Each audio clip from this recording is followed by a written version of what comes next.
So friends, आज से हम लोग नया टॉपिक शुरू कर रहे हैं जो कि है ऋग्वैदिक काल के लोगों की राजनीतिक स्थिति। यानी कि ऋग्वैदिक पीरियड में जो पॉलिटिकल लाइफ था, जो पॉलिटिकल सिस्टम था, वो कैसा था, उसके बारे में अपन पॉइंट टू पॉइंट जानने की कोशिश करेंगे। देखिए क्या बोला है। पहला पॉइंट, इस काल में सामान्यतः राजतंत्रात्मक शासन प्रणाली थी।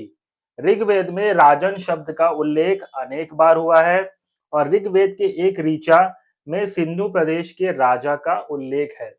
यानी कि इस काल में सामान्यतः राजतंत्रात्मक शासन प्रणाली थी। राजतंत्रात्मक यानी राज से ही पता चल रहा है कि पावर किसके हाथ में होती थी, राजा या रानी के पास होती थी। समझ रहे हो, लोकतंत्रात्मक में क्या होता है, पावर पब्लिक के पास होती है, लेकिन राजतंत्रात्मक शासन प्रणाली में राजा जो बोलता है वही होता है। राजतंत्र मतलब जो हमारे पुराने जमाने में राजा महाराजाओं का सिस्टम था, वो क्या था, वो राजतंत्रात्मक शासन प्रणाली था। उस समय लोकतंत्र नहीं था। लोकतंत्र आज के जमाने में जहां पब्लिक अपने अनुसार राजा को चुनती है, और राजतंत्रात्मक शासन प्रणाली में राजा का बेटा ही राजा बनता है। ठीक है, तो राजतंत्रात्मक शासन प्रणाली का अर्थ होता है एक ऐसा सिस्टम जिसमें संपूर्ण शक्ति या पूरी पावर किसके हाथ में होती है, राजा के पास। ऋग्वेद में राजन शब्द का उल्लेख अनेक बार हुआ है। राजन शब्द यानी राजा।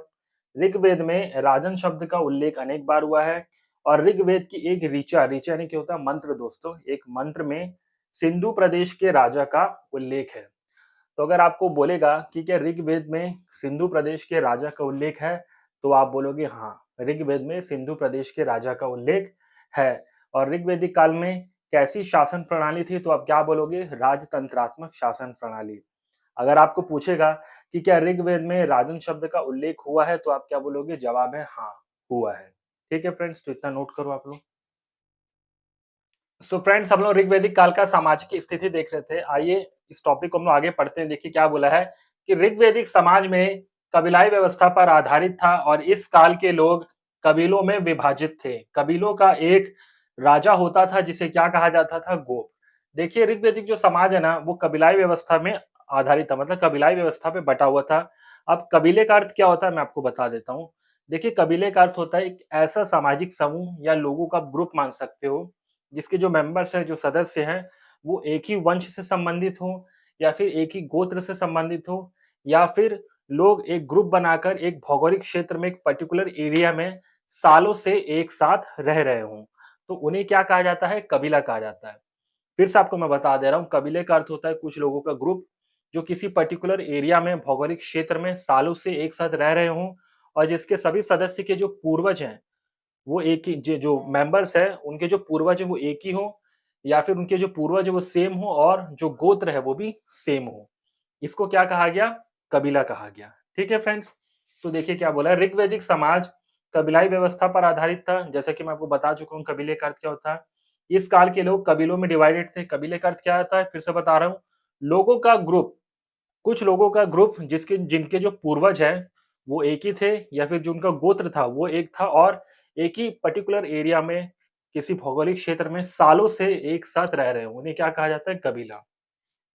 और इन कबीलों का एक राजा होता था, यानी कि उन पर्टिकुलर ग्रुप का एक राजा होता था, और उस राजा को क्या कहा जाता था, गोप। ठीक है फ्रेंड्स, तो इतना नोट करिए आप लोग। फ्रेंड्स आगे देखते हैं। देखिए इसमें क्या बोला है कि ऋग्वैदिक काल में राज्य का जो मुख्य आधार था, जो मूल आधार था, वो था कुल या फिर परिवार। कुल यानी कुल या परिवार एक ही शब्द है ना। और परिवार का मुखिया क्या होता था, यानी कि कुल का मुखिया कौन होता था, उसे क्या कहा जाता था, कुलप या फिर गृहपति। यानी फैमिली का जो हेड होता था, हेड ऑफ फैमिली कौन था, उसे क्या कहा जाता था, कुलप या फिर गृहपति। गृहपति, गृह यानी क्या, घर, घर का पति यानी गृहपति यानी घर का हेड। गृहपति यानी कौन, घर का हेड कौन होता है, नॉर्मली फादर होते हैं। ठीक है फ्रेंड्स, तो देखिए क्या बोला है, और कुलों के आधार पर गांव का निर्माण होता था। ठीक है, कुल यानी कि कई सारे परिवार, परिवारों के आधार पर कई सारे परिवार मिलकर क्या बनाए, एक गांव। कुलों के आधार पर गांव का निर्माण होता था, यानी कई सारे परिवार मिलकर एक गांव बनाए, जिसका हेड क्या कहलाया, ग्रामीणी। यानी गांव का हेड कौन कहलाया, ग्रामीणी। आज के जमाने में गांव के जो हेड होते हैं वो कौन होते हैं, सरपंच होते हैं। आज के ज़माने में, आधुनिक समय में, लेकिन उस ज़माने में सरपंच को क्या बोलते थे, ग्रामीणी। आप ऐसा समझ सकते हो। गाँव का हेड कौन होते हैं, सरपंच। और उस ज़माने में ऋग्वैदिक काल में गाँव के जो हेड थे, उनको क्या कहा जाता था, ग्रामीणी। गाँव कैसे बनता था, कुलों के आधार पर बनता था। कई सारे कुल यानी परिवार एक साथ गाँव बनाते थे। ठीक है फ्रेंड्स, तो एक बार मैं आपको फिर से रिवाइज करा देता हूँ। ऋग्वैदिक काल में राज्य का जो मूल आधार था वो क्या था? आपका कुल यानी कि परिवार। ठीक है फ्रेंड्स, परिवार का मुखिया क्या कहलाता था? कुलप या फिर गृहपति। यानी हेड ऑफ फैमिली को क्या बोला गया है? कुलप या फिर गृहपति। ठीक है, कई सारे कुलों के आधार पर गांव का निर्माण होता था। कई सारे गांव मिलकर क्या बनाते थे? ये कई सारे कुल यानी कई सारे परिवार मिलकर क्या बनाते थे? एक गांव। और उस गांव का हेड कौन होता था? ग्रामीणी। गांव के हेड को आज के जमाने में क्या बोला जाता है? सरपंच आप समझ सकते हो, लेकिन ऋग्वैदिक काल में जो गांव का हेड होता था उसे क्या कहा जाता था? ग्रामीणी। एक बात और ध्यान रखिए, बोला गया है ऋग्वैदिक काल में राज्य का जो मूल आधार था वो कुल था। ये लाइन आपको मैं समझाऊंगा, पहले आप इतना नोट कर लीजिए। आगे देखते हैं फ्रेंड्स, देखिए क्या बोला है। अनेक गांव मिलकर यानी कि अनेक ग्राम मिलकर विष बनाते थे, जिसका हेड क्या होता था? विषपति होता था। और विष से अनेक विष मिलकर जन बनाते थे। जन को ही क्या कहा गया? एक कबीलाई संगठन यानी लोगों का ग्रुप, जो मैं आपको बता चुका हूं। उसका हेड कौन होता था? जनपति होता था। देखिए, अनेक गांव मतलब कई सारे गांव मिलकर क्या बनाते थे? विष बनाते थे। आप ऐसे समझ सकते हो, आज के जमाने में कई सारे गांव मिलकर क्या बनाते हैं? एक जिला बनाते हैं। ठीक है, तो विष को आप क्या समझ सकते हो? जिला। मैं आप लोग को समझाने के मतलब रेफरेंस से बता रहा हूँ कि आज के जमाने में एक जिला होता है। एक राज्य में कई सारे जिले होते हैं। जिले के अंदर क्या होता है? कई सारे गांव होते हैं। कई सारे गांव मिलकर क्या बनाते हैं? एक जिला बनाते हैं आज के से रेफरेंस में। उसी तरह ऋग्वैदिक पीरियड में कई सारे गांव मिलकर क्या बनाते थे? विष। विष को ही क्या बोल सकते हो आप? जिला मान सकते हो समझने के लिए। ठीक है, जिसका हेड कौन होता था? विषपति होता था। जिले का हेड कौन होता है? जिलाधीश यानी कि कलेक्टर। ऐसा समझ सकते हो। तो कई सारे गांव मिलकर क्या बनाते थे? विष बनाते थे, और जिनका हेड कौन होता था? विषपति होता था। कई सारे गांव मिलकर क्या बनाते हैं? विष बनाते हैं, और उस विष का हेड कौन होता है? विषपति होता था। ठीक है, उसी प्रकार कई सारे विष से क्या बनता था? जन बनता था। कई सारे गांव थे, गांव से क्या बना? एक विष बना। इसी प्रकार कई सारे विष थे, उनसे मिलकर क्या बना? जन। ठीक है, और जन जो था यही था, कबीलाई संगठन था, और इस इसका जो हेड होता था उसको हम क्या बोलेंगे? जनपति। ठीक है फ्रेंड्स, तो ये बहुत छोटा चीज है। आपको मैं पहले एक लाइन था, मैं आपको बताया था कि ऋग्वैदिक काल में राज्य का जो मूल आधार था वो क्या था? कुल था। अगर आप ये लाइन याद होगा, मैं आपको लिखवाया हूं। देखिए, राज्य का जो मूल आधार क्या है? वो कुल है। अगर आप ध्यान से देखोगे कि राज्य का मूल आधार क्या बोले? कुल, यानी बेसिक यूनिट क्या है? कुल। कुल का अर्थ क्या होता है? परिवार। कई सारे कुल मिलके क्या बनाए? कई बताइए, कई सारे कुल मिलकर क्या बनाए? एक गांव बनाए। कई सारे गांव मिलकर क्या बने? एक विष बने। ठीक है, कई सारे विष मिलकर क्या बने? एक जन बने। ठीक है, और उस जन का हेड कौन हुआ? जनपति हुआ। ठीक है, तो परिवार और जन क्या हुआ? कई सारे जन मिलकर क्या बना? एक राज्य बन गया। तो राज्य का जो मूल आधार है वो क्या है? कुल है, यानी कि परिवार है। आज भी हम जैसे देख सकते हो, छत्तीसगढ़ राज्य है। ये जो राज्य है, अगर आप ध्यान से देखोगे, ये कई सारे जिलों से मिलकर बना है। और जो जिले हैं, बहुत सारे जिले हैं। ये सारे जिले किससे मिलकर बने हैं? कई सारे गांवों से मिलकर बने हैं। और कई सारे गांव किससे मिलकर बने हैं? कई सारे परिवारों से मिलकर बने हैं। तो अगर आप भी देखोगे, हमारे राज्य का भी मूल आधार क्या है? कुल यानी कि परिवार है। कई सारे परिवारों ने मिलकर एक गांव बनाया। उसी प्रकार कई सारे गांवों ने मिलकर क्या बनाया? एक जिला बनाया। उसी प्रकार कई सारे जिलों ने मिलकर क्या बनाया? एक राज्य बनाया। समझ आया? उसी प्रकार का कॉन्सेप्ट यहाँ भी यूज किया गया है कि कई सारे परिवारों ने मिलकर कुल बनाया, और कई सारे कुलों ने मिलकर ग्राम बनाया, और कई सारे ग्राम ने मिलकर गांव ने मिलकर क्या बनाया? विश्व बनाया। और कई सारे विश्व ने मिलकर क्या बनाया? जन बनाया, जिसका हेड कौन था? जनपति था। ठीक है, परिवार का मुखिया कुलप। ठीक है, गांव का मुखिया ग्रामीणी। ठीक है, और विश्व का मुखिया विषपति। उसी प्रकार जन का मुखिया जनपति। ठीक है फ्रेंड्स, तो ये छोटा-छोटा चीज़ है, मैं आपको फिर से बता दे रहा हूँ। किसी भी राज्य का जो मूल आधार है, जो बेसिक यूनिट है, मूल इकाई, वो क्या होती है? परिवार यानी कि कुल। हमारा जो छत्तीसगढ़ राज्य है, ठीक है, इतना बड़ा राज्य है, ये राज्य कैसे बना है? कई सारे जिलों से मिलकर बना है। कई सारे जिले कैसे बने हैं? कई सारे गाँवों से मिलकर बने हैं। एक गाँव भी कई सारे गाँव किससे मिलके बने हैं? कई सारे लोगों यानी कई सारे परिवारों से मिलकर बना है।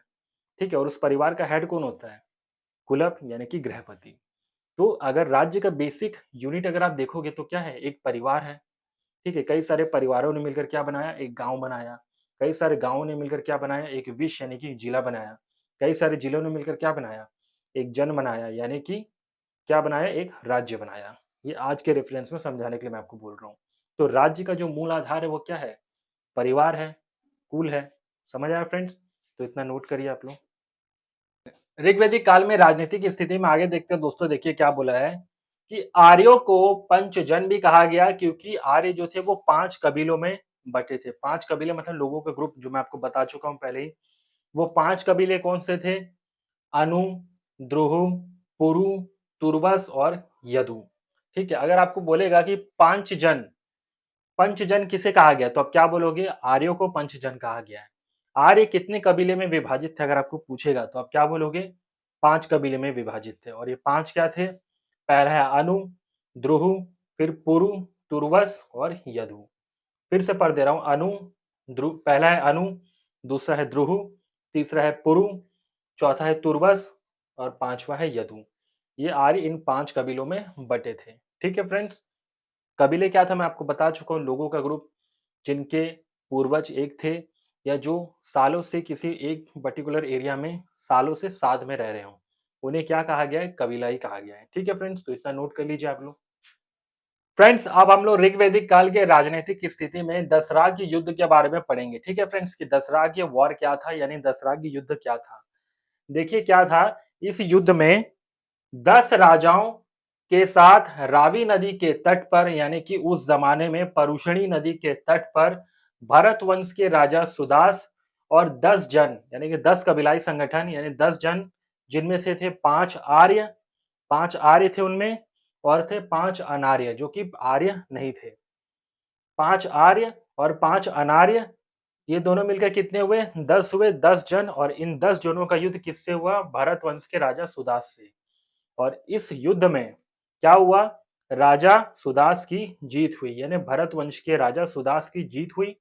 और इस वॉर की पूरी जानकारी किसमें मिलती है, ऋग्वेद में विस्तार से मिलती है। ठीक है फ्रेंड्स, 10 राज्य, 10 से ही समझ आ रहा है, राज्य यानी राजा, 10 राजाओं का युद्ध, ऐसा मान सकते हो। इसमें क्या हुआ था कि 10 राजाओं ने मिलकर रावी नदी के तट पर, यानी कि उस जमाने में परुषणी नदी के तट पर भरत वंश के राजा सुदास के साथ युद्ध किया था।